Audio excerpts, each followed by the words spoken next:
Have you ever bought something, anything, and immediately felt regret? You buy a phone. Next week it's on sale. You buy a car. A month later, the dealership offers zero interest financing. Now imagine that feeling. But instead of a phone, it's your entire financial future. You didn't gamble. You didn't chase memes. You didn't buy a random coin with a dog on it. You bought Bitcoin. You read the books.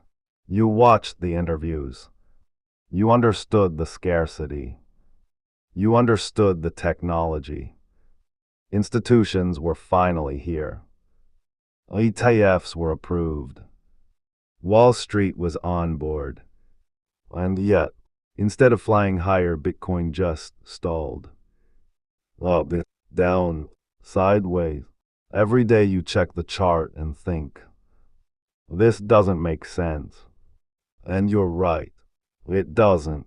But the reason why has nothing to do with Bitcoin being broken, and everything to do with how modern finance applies pressure without breaking the law. This is not a conspiracy theory. No secret meetings.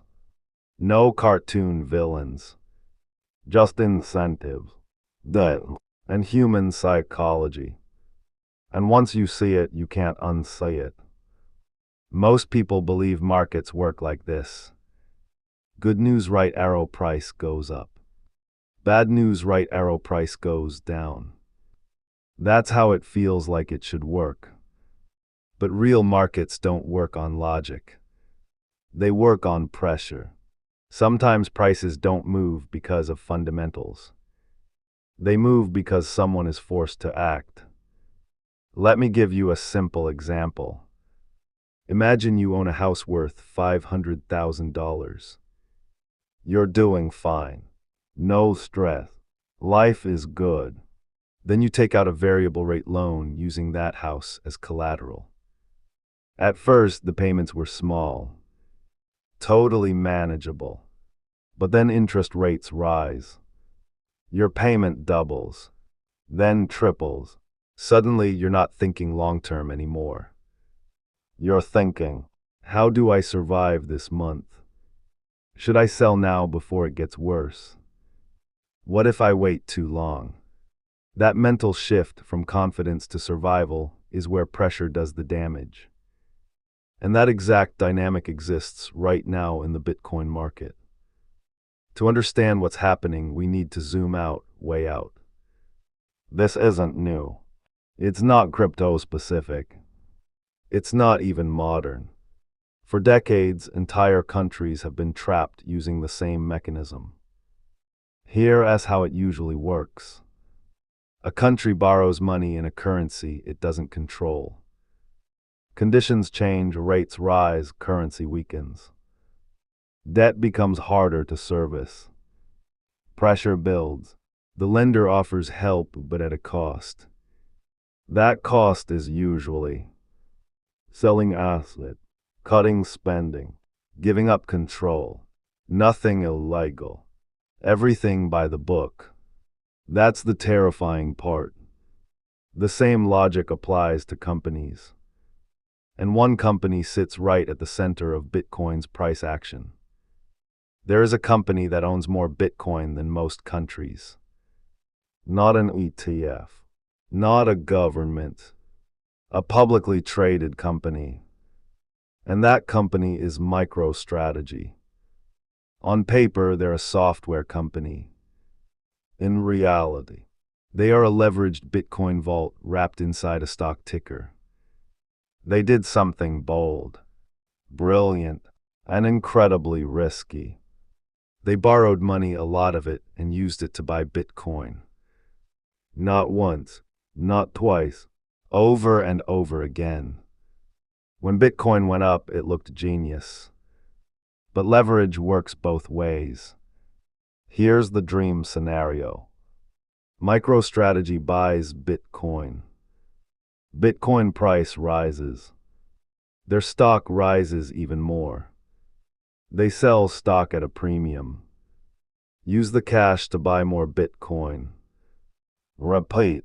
This creates a flywheel. As long as confidence stays high, it feeds itself. But there's one rule in markets that never changes. Anything that works perfectly eventually breaks under pressure.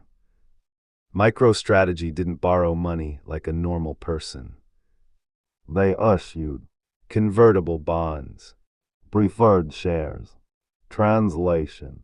They owe regular payments no matter what Bitcoin does. These payments are not optional. They are not when we feel like it. They are mandatory. Every year, millions must be paid. And here's the catch. Their actual business doesn't generate enough cash to comfortably cover it. So they rely on cash reserves, stock issuance, favorable market conditions. As long as markets cooperate, everything is fine. But markets don't care about comfort. Here's where things get dangerous. MicroStrategy's stock often trades above the value of its Bitcoin. That premium exists because investors believe Bitcoin will rise. MicroStrategy will keep accumulating. The strategy will keep working. But if confidence cracks, that premium disappears. And when it disappears, MicroStrategy loses its easiest escape route. They can't issue stock without hurting shareholders, which leaves only one option: sell Bitcoin. Not because they want to, because they have to. That's the moment pressure becomes real. Now ask yourself a hard question. Who benefits if a massive Bitcoin holder is forced to sell? The answer is simple. People who want Bitcoin but cheaper. Large institutions don't chase green candles. They wait. They apply pressure. They let time and obligations do the work. If a distressed seller needs liquidity, they don't dump on an exchange. They make a phone call, and that call goes to banks. When billions of dollars move, they don't move on Coinbase. They move quietly, behind closed doors, at a discount. This is called a block trade. It's perfectly legal, and it allows large buyers to acquire assets quickly, quietly, below market price. Retail traders never see it happen. They just see the price drifting lower and think, guess Bitcoin isn't as strong as we thought. But underneath the surface, accumulation is happening. This isn't theoretical.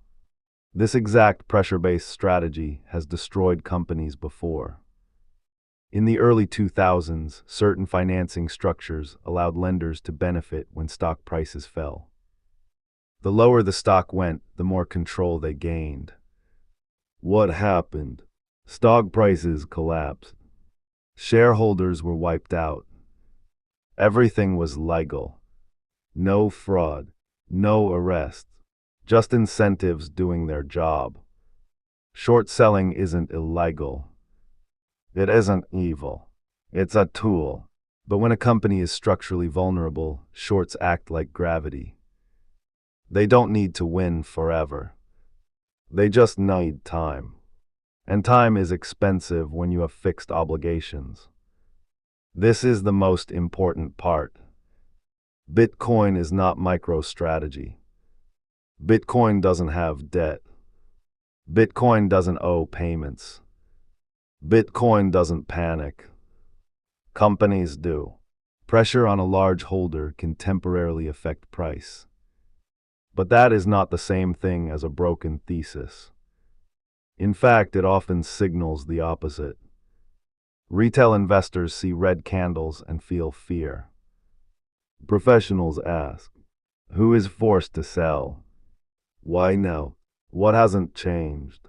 If fundamentals remain intact, pressure becomes opportunity. That's how wealth transfers happen.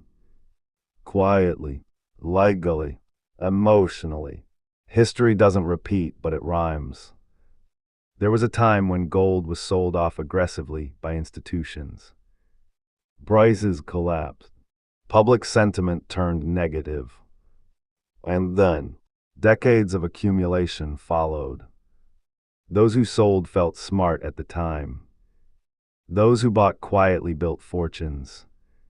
This isn't financial advice.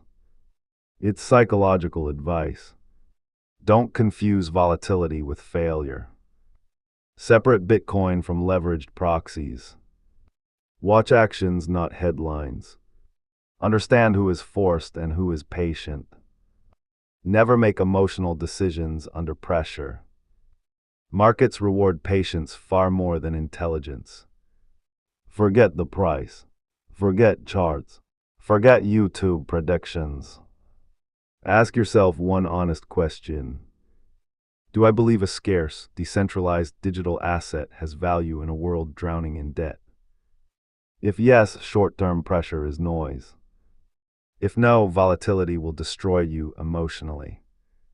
This game is not for people who need certainty.